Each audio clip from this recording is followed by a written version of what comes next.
And the next day, Dan O'Connor had a really important telex that had to go through. I thought I had sent it.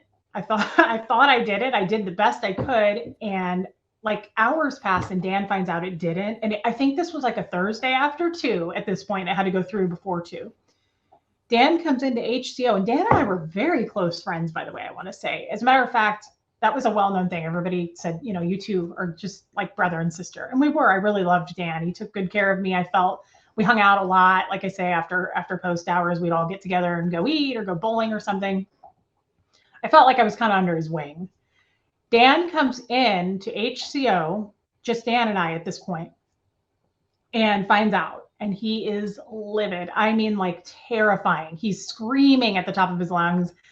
I'm trying not to cry. And he hit me with and I don't think at that point I had been physically, I'd seen a lot of people getting hit and pushed around, but I hadn't been.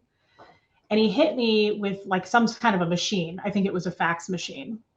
And I fell to the ground. I remember this so clearly. This just like my hands are getting cold talking about it. He got on top of me and he was choking me and he hit me in the face. And I was screaming at this point, screaming like for help.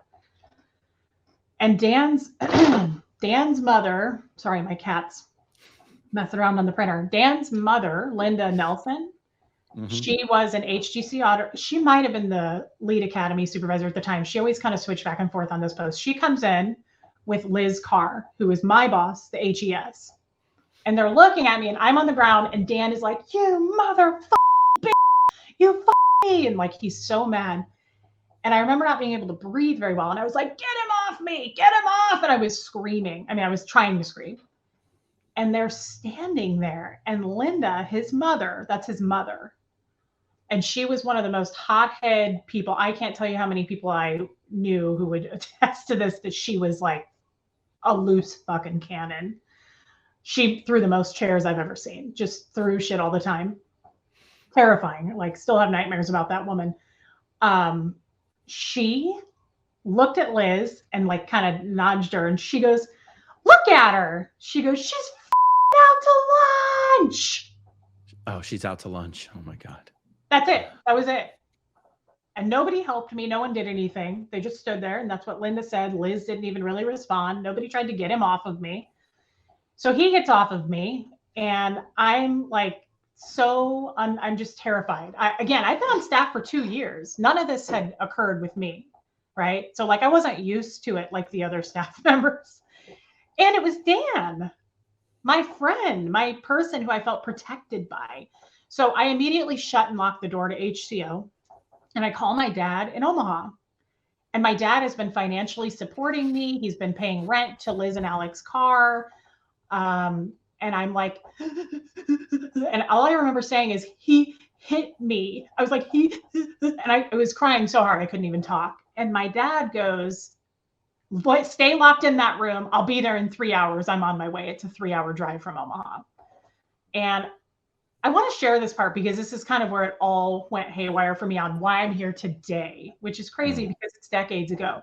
My dad shows up and, at this point, I have a great relationship with my dad. And he shows up and he comes up the stairs and I just start bawling immediately. And he goes, where is Dan O'Connor? Where is he? And my dad's a really tall guy. And he goes back to the HGC. You know, Dan's the senior CS. He's back in the HGC. His, what is it called? Not in session, obviously. CSing sign was on. So you can't interrupt when they're CSing. And my dad like pounds on his door. He's in the HGC. You got to be quiet in the HGC. And I'm just thinking, oh my God, I'm saved. I just felt so much better at that point already. I'm like, somebody's on my side. And Dan opens the door and my dad gets in his face, like right in his face. And he goes, show me how you hit her. Hit me how you hit her. I want to know what you did. And Dan's like, Gene, I'm not going to touch you. Give me a second. And he's like, no. And my dad's like really making a ruckus, right? And he points to the ethics book in his office and he goes, I am applying HCO policy knowledge reports to your daughter, where LRH gives the guy a black eye to put ethics in. And at that point I was like, whoa, like this is kind of crazy that they're using that. I mean, it just felt wrong, right? You know what wrong feels like. It just went wrong for me. And by the way, the reference that he used to justify attacking you, that's not the first time he's used that reference to justify attacking children in Scientology. It is not? No, he did the same thing to my brother when my brother was only 14 years old. He did? Yeah, at Flag. At Flag, he did. Yeah, I think Dan, I'm not sorry that happened, but I'm not surprised because I think Dan has quite a history of violence. I had never seen anything like I saw when he choked me like that, but Dan is terrifying with words. I mean, he will scream down somebody's throat. When I was last in the org doing a service, I was in a room next to Paul writing up something, and there was a staff member up behind me doing something, and he came in and ripped her ass. She ran out screaming. She went into the bathroom. And he came over to me and he stared me down. He goes, "What are you working on?" And I was sitting and he was standing, and I looked at him and I said, "Oh, you're not going to talk to me like you just talked to her. That's not going to happen." And he said, "Good for you." Like, I was like, oh yeah, I'm grown up now. No, you're not going to walk all over me and hit me over the head with a fax machine like you did 10 years ago. That's not going to happen. So yeah, Dan O'Connor is, I would say he's very violent, but I also don't blame Dan. I think their whole fucking family is violent as hell. The O'Connors were the scariest motherfuckers, in that org. I mean, they were, like I said, it started with his mother, and she did not F around. Brenda was the academy supervisor, and stats were down one night, and I remember she picked up 3 chairs and she went, "Brenda!" and she threw them at Brenda. And we all just had to stand there and, shake and be scared. But I mean, she was just a hothead, loose cannon. So I think that's where that probably comes from. Kathy's pretty scary too. She can be very intimidating. Can you remind me, is Dan older or younger than his sister, Kathy? Younger. Kathy is 12 years older than me. I think Dan is like 8 years older than me. Okay. So Dan told me, this was not in the confidence of an auditing session or an ethics interview, that when his sister would have sleepovers at the house, he would rape his sister's friends with objects while they were sleeping. That's Dan O'Connor, the senior CS of the Kansas City org.